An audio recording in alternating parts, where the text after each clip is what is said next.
Welcome to the Bare Metal Cyber CCISO Prepcast. This series helps you prepare for the exam with focused explanations and practical context.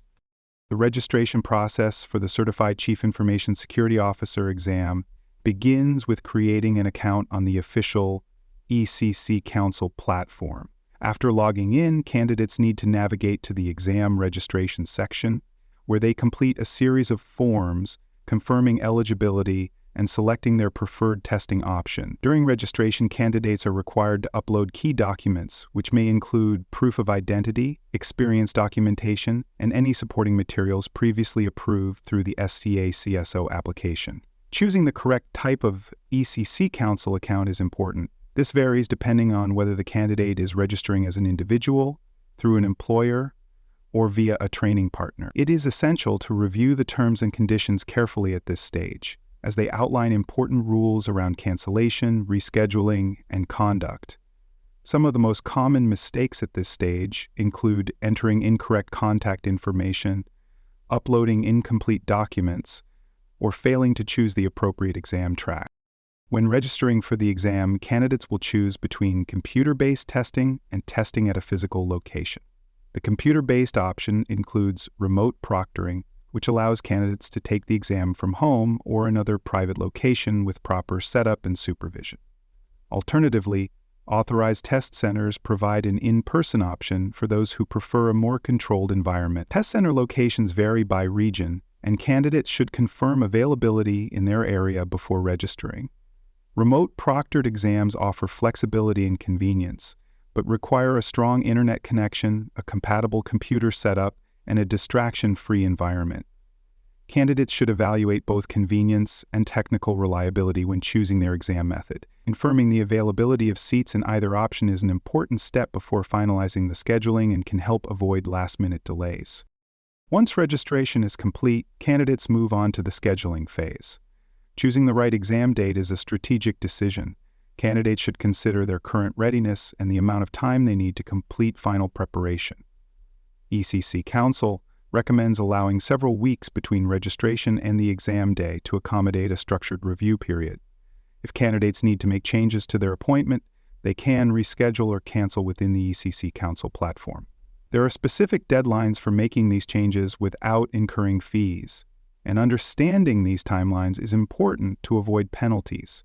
Candidates should be aware of any policies that apply to their particular registration, including potential fees for late changes or missed appointments. Keeping track of key dates and having a buffer in the schedule can help avoid complications later in the process. For more cyber-related content and books, please check out cyberauthor.me. Also, there are other podcasts on cybersecurity and more at baremetalcyber.com. The cost of registering for the CCISO exam depends on how the exam is accessed. Direct registration through ECC Council typically involves a fixed fee, while training programs or bundled courses may include exam vouchers. In addition to the base exam fee, candidates should be aware of other possible charges, such as rescheduling fees, retake fees, or processing fees related to documentation. ECC Council accepts several payment methods, including credit cards, bank transfers, and voucher codes, and payments must be completed before exam scheduling is confirmed. Refund policies vary and are outlined in the registration agreement. To avoid surprise expenses, candidates should review all financial terms before proceeding. Careful planning at this stage can reduce unnecessary costs and ensure a smoother overall registration experience. Some candidates may require special accommodations for their exam, and ECC Council provides support for a range of needs. These accommodations may include extended time, alternative formats, or specialized environments. To qualify, candidates must meet specific eligibility criteria, usually supported by medical documentation or institutional records. The request process involves submitting a form and supporting materials during the registration period, and candidates should begin this process as early as possible. Required documentation must clearly outline the nature of the request and the justification, and approval is not guaranteed without adequate evidence. Once submitted, ECC Council will review the request and notify the candidate of approval status and any adjustments made to the exam condition. Understanding this process and timeline helps ensure accommodations are in place before exam day. Many candidates receive exam vouchers from their employers or through approved training centers. These vouchers function as payment codes and must be redeemed during the registration process. To use a voucher, candidates enter the code in the designated field when prompted during payment. It is important to verify the source and validity of the voucher before use, as expired or unauthorized codes will not be accepted. Promotional discounts are also sometimes available through official ECC Council channels or partner programs. Candidates should be cautious when searching for discounts online and avoid third-party sources that may not be legitimate. Voucher and discount use is subject to specific terms and conditions which should be reviewed to avoid limitations or misunderstandings. For candidates registering outside their home country, international factors must be considered. Exam availability can differ by region, and some countries may have limited testing center access or different remote proctoring rules. Currency conversion and international payment options should be confirmed in advance, as transaction fees may apply. In regions with strict identification laws, additional documentation may be required for exam scheduling. Candidates must also pay close attention to time zone differences when selecting a remote exam slot to ensure that their local time aligns with the scheduled start. Understanding the regional policies and planning for these challenges ensures a smoother international registration experience. Despite best efforts, registration and scheduling errors can still occur. Some of the most common issues include failed uploads, account access errors, or incorrect identity information. If any problems arise, candidates should contact ECC Council support directly using the official communication channels provided on the registration platform.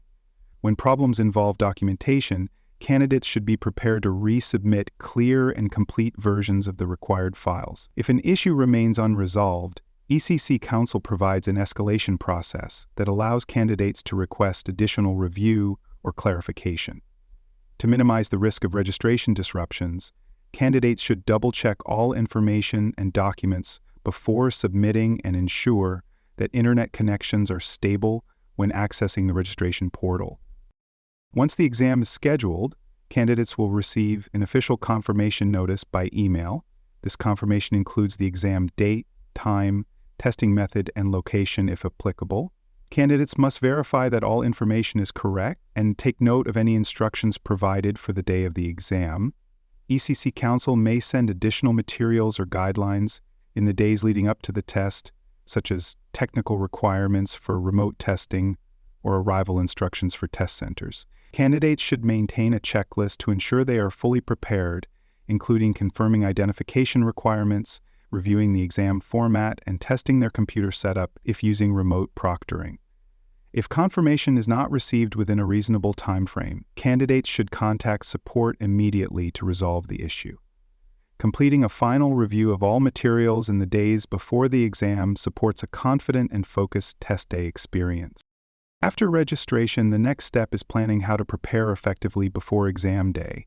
Creating a structured study plan that aligns with the scheduled exam date is essential.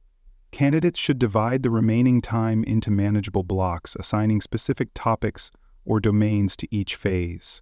Study pacing must account for the breadth and depth of the CCISO content, allowing for review, practice, and rest. Practice exams are an especially valuable tool during this period and should be used strategically to identify weaknesses and reinforce strengths. As the exam date approaches, candidates may need to adjust their study plan based on how well they retain material and how much confidence they gain from practice sessions. A clear plan, tailored to the actual registration timeline, helps candidates build momentum and ensure readiness when the exam day arrives. Thanks for joining us for this episode of the Bare Metal Cyber CISO Prepcast. For more episodes, tools, and study support, visit us at baremetalcyber.com.